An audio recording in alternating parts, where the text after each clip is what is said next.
Search engines पर rank करना किसी भी बी टू बी कंपनी के लिए गेम चेंजर हो सकता है। अगर आप चाहते हैं कि जब आपके पोटेंशियल कस्टमर्स अपने प्रॉब्लम्स का सॉल्यूशन या कोई प्रोडक्ट सर्च करें तो आप उनके सामने हैं, तो आपको हाई क्वालिटी एजुकेशनल कंटेंट लिखना पड़ेगा। लेकिन सिर्फ कंटेंट लिख देना काफ़ी नहीं होता है।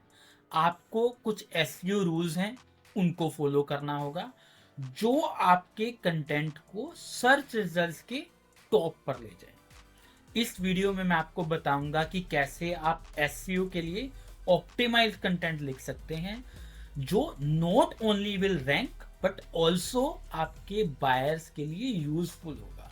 राइट, पहले समझिए वाई राइटिंग कंटेंट इज की टू एसईओ सक्सेस। आज के ज़माने में बी टू बी बायर्स अपने सवालों का जवाब और प्रोडक्ट रिसर्च के लिए सर्च इंजन्स का यूज़ करते हैं। अगर आप उनकी क्वेरीज का सही और वैल्यूएबल आंसर प्रोवाइड करते हो तो वो आपकी वेबसाइट विजिट तो करेंगे करेंगे और शायद आपके कस्टमर भी बनेंगे। लेकिन ये एक ट्रिकी सिचुएशन है। Search engine like Google, right, Bing, वो हेल्पफुल कंटेंट को प्रमोट करते हैं और अगर आपका कंटेंट रेलेवेंट और वेल ऑप्टिमाइज्ड होगा तभी वो रैंक करेगा। रेलेवेंट और वेल ऑप्टिमाइज्ड दोनों में से अगर एक भी चीज मिस होगी तो वो शायद नहीं परफॉर्म करेगा। अब दो अलग अलग वेज हैं एसईओ ऑप्टिमाइज कंटेंट करने की। या तो आप एग्जिस्टिंग पेजेस को ऑप्टिमाइज करना शुरू करेंगे या आप न्यू कंटेंट को लिखना शुरू करेंगे।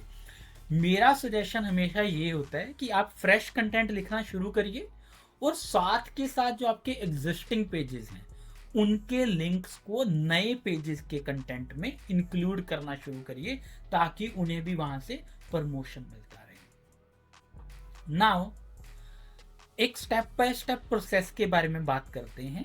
जब आपको अपना कंटेंट लिखना है रैंक करवाने के लिए तो आपको किन स्टेप्स को फॉलो करना है। सबसे पहला स्टेप रहेगा आपको अपना कीवर्ड चूज करना है, टारगेट कीवर्ड। राइट, आप कीवर्ड सेलेक्ट करें जिसमें डिसेंट सर्च वॉल्यूम हो और जो आपके बिजनेस के रेलेवेंट हो। ये कीवर्ड आपके पूरे कंटेंट का फोकस होगा। एक फोकस कीवर्ड, एक पेज, एक ब्लॉग। करेक्ट। सेकंड स्टेप है क्रिएट करें उसकी आउटलाइन। डायरेक्ट लिखना मत शुरू करें। राइट, कंटेंट लिखने से पहले आउटलाइन बनाएं। आउटलाइन का गोल है आपके आर्टिकल को स्ट्रक्चर देना। आउटलाइन में आप की टॉपिक्स को सब हेडिंग की फॉर्म में लिस्ट कर सकते हैं और हर सब हेडिंग के अंदर वो पॉइंट लिखें जो आपको कवर करने हैं, जो आपके कस्टमर के पेन पॉइंट हैं, जो आपके कीवर्ड से भी रिलेटेड है। एग्जांपल लेके बात करता हूं, अगर आपका फोकस कीवर्ड है बेस्ट सीआरएम फॉर स्टार्टअप्स तो आप कुछ ऐसा आउटलाइन कर सकते हैं कि आपके हेडिंग बात करें why startups need a CRM, जो आपके यूजर के क्वेश्चंस को इंक्लूड कर रहे हैं।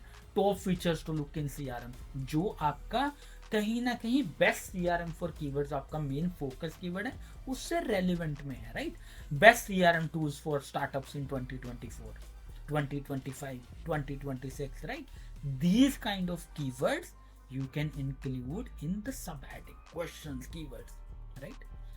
थर्ड स्टेप होगा सब्सटैंशियल कंटेंट लिखना। गूगल और बाकी के सर्च इंजन प्रेफर करते हैं आपके आर्टिकल्स इन डेप्थ हो, डिटेल्ड हो, मीनिंगफुल हो, इंफॉर्मेशन प्रोवाइड कर रहे हो और सब्सटैंशियल हो।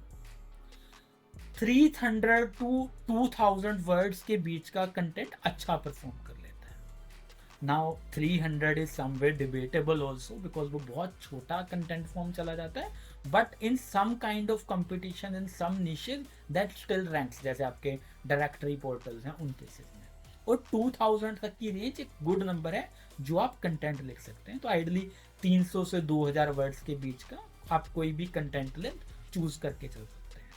अब हर 100, 200, 300 वर्ड्स के बाद में आप एक सब हेडिंग यूज कर सकते हैं। स्टेप 2 में हमने बात करी सब हेडिंग्स का आउटलाइन। अब जब लिखना है कितने कितने ड्यूरेशन पे, फॉर एग्जांपल अगर मैं 1800 वर्ड्स का कीवर्ड लिख रहा हूँ, आर्टिकल लिख रहा हूँ, तो उस केस में अगर मैं 300 वर्ड्स के गैप पे भी लिखूँ तो मैं एवरेज ऑन 5 के करीब जो है सब हेडिंग्स में इंक्लूड कर सकता हूँ। Correct, you need to play smart है। फोर्थ हमारा स्टेप रहेगा, प्लेस करें अपने उन कीवर्ड्स को नेचुरली। देखिए, टारगेट कीवर्ड और उसके सिनोनिम्स को अपने कंटेंट में नेचुरली अगर आप इंक्लूड करेंगे तो आपको अच्छा रिजल्ट मिलेगा।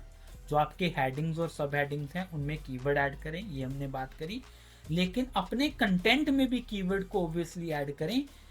इस वे में ऐड करें कि वो फोकस ना लगे, नेचुरली उसमें रैंक हो, ताकि गूगल आपको नेगेटिवली उसके ऊपर रैंकिंग ना करे। फोकस रहे कि जो आपका कंटेंट है रीडर्स के लिए हेल्पफुल और एजुकेशनल हो। एसईओ ऑप्टिमाइज होना सेकंड प्रायोरिटी है, राइट। आपको यूजर को इंप्रेस करना है, और अगर आपका यूजर इंप्रेस हो जाएगा आपके कंटेंट से, यूजर को वो कंटेंट मीनिंगफुल लगेगा, तो ऑब्वियस है वो एसईओ ऑप्टिमाइज भी होगा इनडायरेक्टली और सर्च इंजन में भी रैंक करेगा। स्टेप 5 रहता है write the title at end. ये एक क्रैक है which I think works for most of the B2B businesses.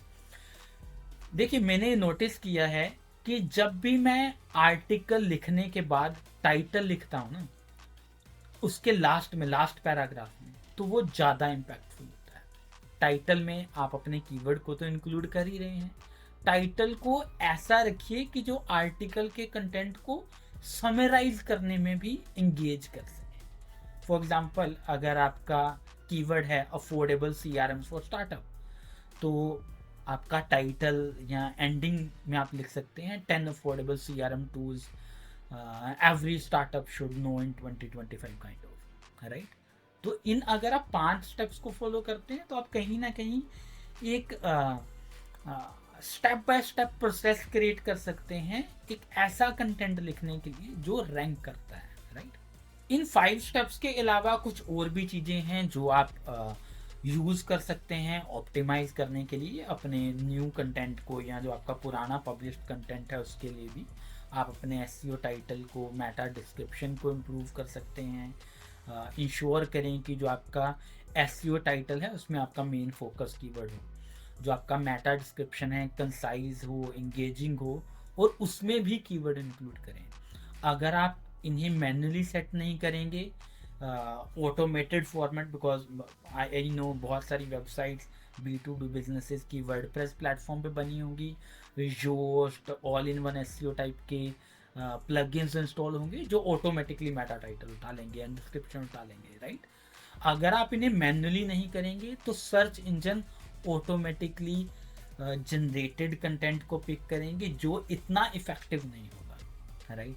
इसके अलावा आप जो URL स्ट्रक्चर है उसे इम्प्रूव कर सकते हैं। URL स्ट्रक्चर, आपके परमा लिंक, उसे बेटर वे में लिख सकते हैं। फॉर एग्जांपल, हमने बात करी कि अगर आपका फोकस कीवर्ड है, अगर आपका टाइटल है बेस्ट CRM फॉर स्टार्टअप्स, तो आप अपना डोमेन नेम domain.com/best-crm-for-startups कुछ इस टाइप के परमालिंक्स और URL स्ट्रक्चर को लिख सकते हैं। कीवर्ड को डैशेस से सेपरेट कर सकते हैं अपने URL में। ये आपको कहीं ना कहीं इजीली रैंक करने में और सर्च इंजन पे एक मोनोपोली क्रिएट करने में हेल्प करता है। देखिए, why search engine favour helpful content. अब सर्च इंजन का मेन गोल क्या है? यूजर्स को उनकी क्वेरी का बेस्ट पॉसिबल आंसर प्रोवाइड करना। हर एक बिजनेस ये चाहता है ना। इसका मतलब है कि वो अगर आपका कंटेंट वैल्यूएबल और इंफॉर्मेशन प्रोवाइड करता है तो दिखाएंगे, रीडर्स के डाउट्स को सोल्व करता है तो दिखाएंगे, और कीवर्ड्स के साथ ऑप्टिमाइज्ड है तो दिखाएंगे। अगर ये 3 चीजें हैं तभी आपका पेज रैंक करेगा। कीवर्ड बस एक गाइड की तरह है जो आपको बताते हैं कि बायर्स क्या सर्च कर सकता है, बट अब उस कंटेंट में आप क्या वैल्यूएबल इंफॉर्मेशन प्रोवाइड कर रहे हैं वो आपको लीड जनरेट करने में या सेल जनरेट करने में हेल्प करता है पोटेंशियल कस्टमर से B2B बिजनेस के केस में। अगर मैं फुल प्रूफ एक्शन प्लान या एक समराइजिंग की बात करूं, अब जब आपको एसईओ कंटेंट लिखने का प्रोसेस समझ आ गया है तो ये रहा एक एक्शन प्लान, क्लियर कट। एक रेलेवेंट कीवर्ड चूज करें जो आपके बायर्स के लिए वैल्यूएबल हो, उस कीवर्ड के लिए एक ब्लॉग या पोस्ट बना लीजिए और कंटेंट को ऑप्टिमाइज कर लीजिए, Meta, title, description, heading, permalink, everything, और फिर उसका परफॉर्मेंस ट्रैक करिए।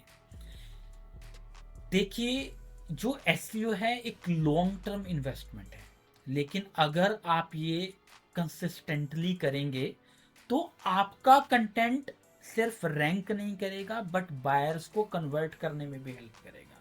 So let's start creating content that ranks and makes an impact.